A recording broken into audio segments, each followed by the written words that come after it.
Gente, agora vamos dar vez aqui para o Renato Portaluppi, Renato Gaúcho, como vocês queiram chamar. Renate.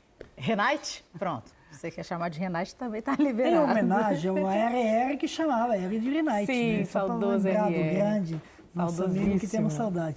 Ó, ele deu uma entrevista exclusiva hoje ao Magno Navarro, no Tá Na Área, e entre outros assuntos, o Renato ele falou sobre o trabalho que realizou como técnico do Flamengo, e a gente separou alguns trechos dessa entrevista do Tá Na Área, que foi a primeira entrevista do Renato desde que ele deixou o clube, logo depois daquela derrota, né, que aconteceu para o Palmeiras na final da Libertadores da América do ano passado. É sobre esse jogo que ele começa falando e a gente vai ver agora.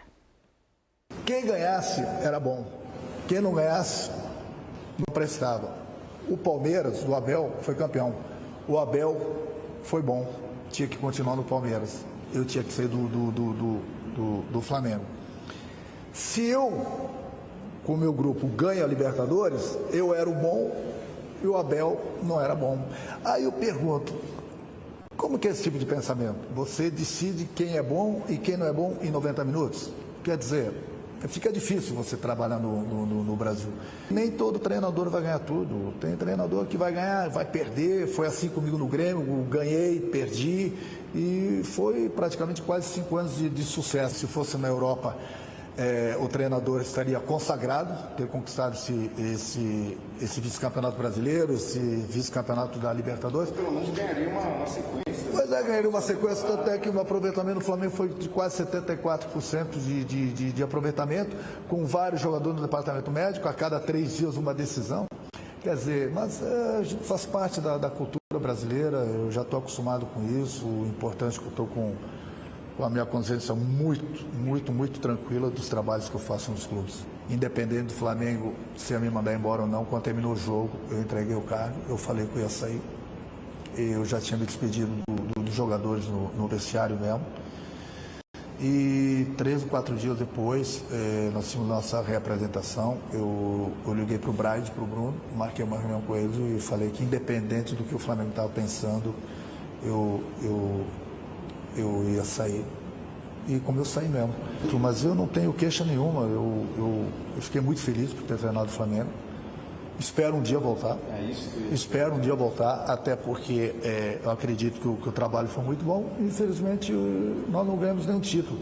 Mas daqui a pouco vão começar a aparecer as propostas, aí eu começo a estudar e sem dúvida alguma, nesse ano de 2022 ainda volto a trabalhar. Eu sempre falei que o meu sonho é de treinar a seleção brasileira. Não mudei meu pensamento. Eu continuo com esse pensamento. Eu acho que todo treinador que se garante e todo jogador que se garante, ele tem que pensar em termos de seleção brasileira, porque o máximo para um treinador é querer treinar a seleção brasileira. Hoje a seleção brasileira está muito bem representada pelo Tite. Temos uma Copa do Mundo aí no final do ano, depois não sei o que vai acontecer, mas o sonho continua, e sem dúvida alguma, sonhar não custa caro, né?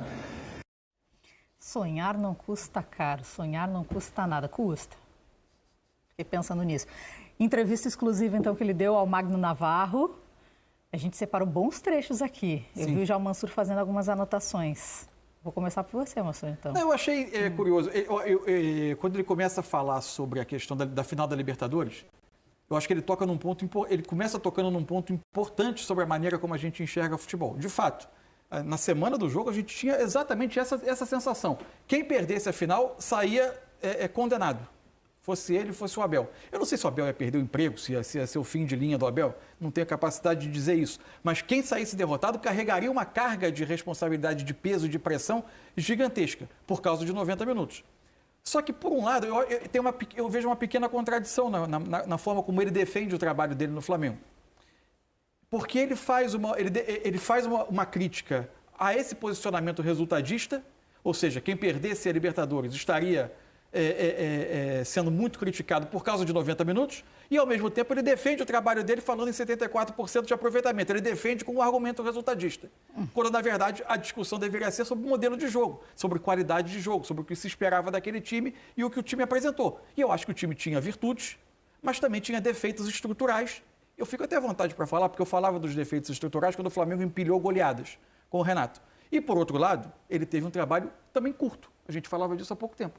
Então, como base também de avaliação, não é a melhor base possível. Então, a gente acaba sempre recaindo na análise estatística. Só que o Renato, ao mesmo tempo que critica o resultadismo na avaliação que seria feita dele ou do Abel, defende o trabalho dele com base no número. Pet, o que te chamou mais atenção ali na fala do Renato? Entendo plenamente o ponto do Mansur e concordo com ele. Acho que isso dá para tirar dessas palavras, dessa fala de entrevista.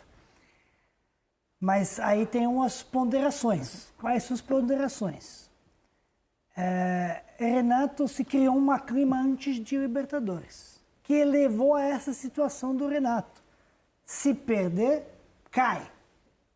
Porque a véspera da Libertadores, da final da Libertadores, teve jogo do Grêmio, que foi criticado do jeito como estava lá.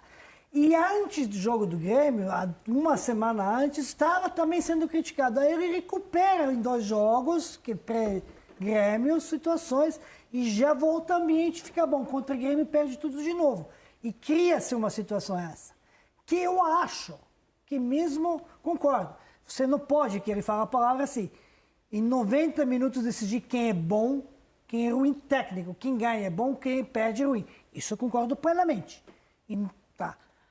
Mesmo se tivesse ganho aquela Libertadores, eu acho que 2 situações iam acontecer. Renato não ia ter sido mandado embora depois do jogo. 99,99% ou 100%. Mas duvido que ia renovar o contrato que ia até final do ano pelo ambiente que se criou.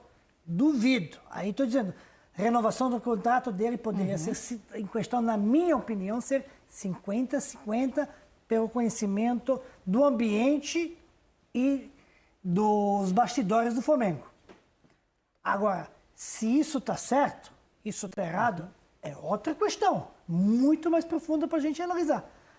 Ele defende o trabalho do resultado, mas só fala que não quer dizer que isso é bom ou ruim técnico, quem ganha ou quem perde no final. E o trabalho que ele teve no Grêmio, que ele está dizendo que na Europa isso sempre seria muito mais valorizado do que aqui. Logicamente, antes do Flamengo, no final do Grêmio, o Renato estava sendo preterido por todo mundo queria ele, estava se falando da seleção, um melhor futebol, muito bom, e comparado com o Jesus. Eu lembro disso. Com o Jorge. Aí, quando o Jorge sai, aconteceu, lá Grêmio entra uma declinação, o Renato percebe como malandro ele é, percebe essa situação, e está dizendo, não, tá bom, eu vou embora, antes de ser demitido. E abre mão, mas ele estava sendo... Aí vai logo para o Flamengo. E claro, ela está dizendo, não, o resultado, se tivesse acontecido o resultado, seria ele candidato a... mas não aconteceram. Aí quando o cara está criticado, mas ele está vendo como está jogando, não sei o quê, né? Pô, não está jogando. Mas tem resultados. Então, essa coisa de, mas aconteceu, mas não tem, mas tem resultado, mas ganhou, resultadista, como o nosso grande maioria de opiniões aqui, são passionais. E esse é o esporte mais apaixonado do planeta. Envolve, está dizendo. Por isso estou dizendo, é muita pouca paixão, muita alta paixão e muita pouca razão de todos nós que são envolvidos numa coisa... Todos os lados, né? Exatamente. Mas é um bom técnico. É um homem de futebol, é um excelente jogador. Ele não tem direito de pisar na bola e de fazer um trabalho mais ou menos, porque não digo que é ruim trabalho, longe disso, não foi um ruim trabalho, mas não foi aquilo que se criou expectativa pelo time, momento e qualidade que ele representou no Grêmio ao longo dos 5 anos que dirigiu. Se criou essa expectativa. E quando você cria uma expectativa muito alta e não atingir decepções, a queda é dolorida e grande. Verdade, muito bem colocado aí, Pet. E abraço para o Renato e abraço para o Magno, né? Que conseguiu essa entrevista exclusiva para estar na área. Em algum momento pareceu o Renato entrevistando o Renato. Não, mais uma, por favor. É verdade, Posso Renato. falar mais uma coisa? Fala. Pede a direção, botar um making off essa entrevista. Deve ter sido Meu Deus, acho que maravilhoso. todo mundo ia adorar. É verdade. O pessoal do Tá Na Área já deve estar pensando nisso. Se é que já não fez, Não, tá vai dar pra prontinho, Tá Na né? Área, vai dar pra- É verdade.